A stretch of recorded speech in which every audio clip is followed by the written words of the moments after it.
আমি নিজেকে খুব ভালো মানুষ বলতে পারি না। আমার দ্বারা কখনো কারো জীবনে খুব একটা ভালো এসেছে কিনা জানি না। তবে এইটুখানি বুঝি, অনেক সময় আমার কথা, আমার আচরণ, আমার ভুলের কারণে মানুষ কষ্ট পেয়েছে।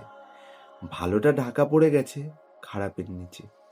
আমি ইচ্ছে করে কাউকে আঘাত দিতে চাইনি, তবু বাস্তবতা হলো আঘাত লেগেছে, অনুভূতি ভেঙেছে, বিশ্বাস নড়বড়ে হয়ে গেছে।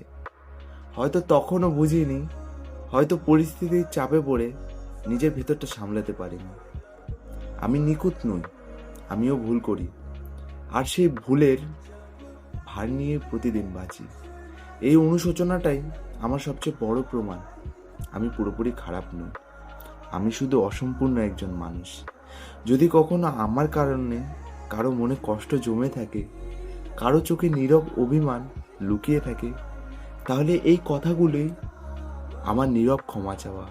হয়তো আজ আমি সেরা মানুষ নই, কিন্তু চেষ্টা করছি আগামী দিনে যেন আমার উপস্থিতিতে কারো জীবনে কষ্টের চেয়ে ভালোটা একটু হলেও বেশি হয়।